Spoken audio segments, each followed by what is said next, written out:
నేచర్‌ని మనం కాపాడాలి గానీ, నాశనం జేయగూడదు. ఇప్పటికే చాలా చెట్లు కొట్టేసావు. ఉన్న చెట్లను కూడా నాశనం చేయకూడదు గదా! ఎందుకంటే ఇప్పుడు నేను శైలేశ్వరం ఎళ్ళాను. అక్కడ జనాలు తీసుకొచ్చిన ప్లాస్టిక్ బాటిల్లు, ప్లాస్టిక్ కవర్లు, ప్లాస్టిక్‌కి సంబంధించిన అన్నీ అక్కడే వదిలేసి ఎళ్ళిపోతున్నారు.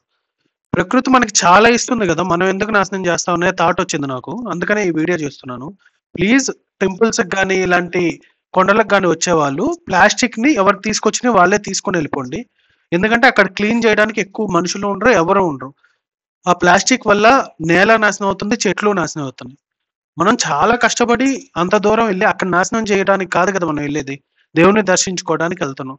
అక్కడ ప్రకృతి కూడా మనకి ఉచితంగా నీళ్లిస్తుంది, నీడనిస్తుంది. అలాంటి ప్రకృతిని మనం నాశనం చేయకూడదుగా.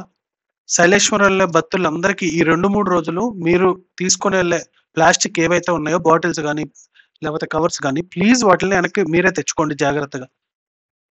చెట్లను చంపొద్దు, మనం నాశనం చేయొద్దు. గవర్నమెంట్‌కి కూడా ఓ విజ్ఞప్తి. ప్లాస్టిక్ బ్యాన్ చేయాలనేసి ఒక బోర్డయినా పెట్టండి. ప్లీజ్ ప్లాస్టిక్ బ్యాన్ అనేసి ఒక బోర్డయినా పెట్టండి. శైలేశ్వరం దగ్గర ప్లాస్టిక్ వాడకూడదని.